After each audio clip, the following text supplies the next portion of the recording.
Donc je suis allée voir une autre gynécologue qui m'a très très bien suivie. Parce qu'en plus de ça, j'avais un désir de grossesse. Et en fait, ça ne fonctionnait pas. J'en ai parlé et c'est là où on s'est dit que ça allait être un peu compliqué. Du coup, elle me refaisait des échos. Je suis maintenant atteinte de l'ovaire droit et de nouveau un kyste qui, lui, n'est pas très très bien et pas en forme du tout, mon ovaire. Mais on ne peut pas m'opérer parce que il est trop petit. Et ouais, ma vie de tous les jours, c'est assez compliqué quand même. C'est très compliqué, c'est des douleurs tous les mois. Tous les mois, c'est catastrophique. Le boulot, c'est catastrophique. C'est dès que je vais avoir mes règles, j'ai mal en bas du dos, je peux pas marcher. J'ai l'impression qu'il y a quelque chose qui veut sortir de mon ventre. Physiquement, je me supporte plus. Je prends du poids.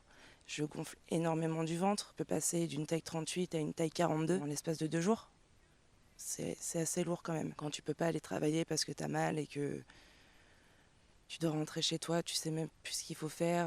Tu restes dans ton lit avec ta douleur, tu essaies de la gérer comme tu peux, quoi. Les anti-inflammatoires, tu te bourres de médicaments tous les jours pour éviter ces douleurs en fait. C'est vraiment par hasard, mon chéri. J'avais tellement mal. Il m'a dit prends du kétoprophène. C'est du kétam, c'est un anti-inflammatoire en gélule. Je me suis dit, ouais, de toute façon, au point où j'en suis, je peux essayer, on verra ce que ça donne. Et ça m'a quand même bien soulagée. Ça m'a bien soulagée et depuis, je suis accro à ça parce que c'est la seule chose qui me soulage. Donc je remercie mon copain. Là par exemple, je suis en pleine crise, là je suis gonflée, mes règles vont arriver. Le premier jour, je le sens. Dès que j'ai mal au dos, je sais que ça va venir. Mais on va dire que c'est plutôt le deuxième jour où c'est violent. C'est violent. C'est pas la petite douleur, t'as du barbelé dans tout ton ventre, quoi. Et c'est que moi, le petit point en plus, je suis aussi atteinte du côlon et des intestins. Donc du coup, manger, faut faire attention à ce que tu manges, mais après, tu vis plus.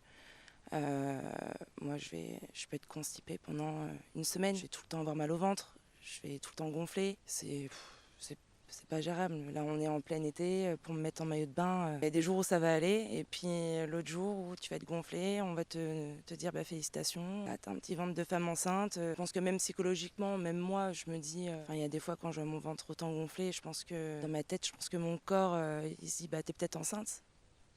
Mais en fait, pas du tout. Je pense qu'il y a beaucoup de femmes, je pense qu'on se crée de faux symptômes dus à ce ventre gonflé, à les seins qui gonflent, alors que c'est juste tes douleurs qui vont arriver. Parce que moi, c'est même plus mes règles, c'est mes douleurs. Je peux même plus dire que c'est des règles, en fait. C'est même pas... Ça te bouffe ton quotidien, quoi. J'ai eu de la chance d'avoir des patrons très très cool, très aimants, qui comprennent totalement, qui m'ont toujours connue comme ça. Dès que j'avais mal, enfin, tu t'en vas. C'est normal, je pouvais rien faire. J'étais par terre, à me taper la tête contre le mur. C'est pas... Je peux pas rester avec des clients toute la journée debout. Avoir mal comme ça, c'est pas possible.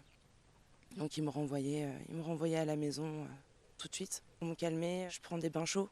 Mais pareil, ça te soulage, mais tu sors, 1 heure après, c'est reparti. Je reste allongée, je prends mes médicaments, j'essaie de dormir. Je me dis, bah, ça va passer. De toute façon les médecins, ils n'ont toujours pas trouvé de solution. À part te mettre sous ménopause artificielle ou te demander de tomber enceinte, c'est tout ce qu'ils pourront me dire. T'achètes pas une baguette de pain quand on te dit qu'il faut faire un enfant, c'est pas... Voilà, je vis avec, pas le choix.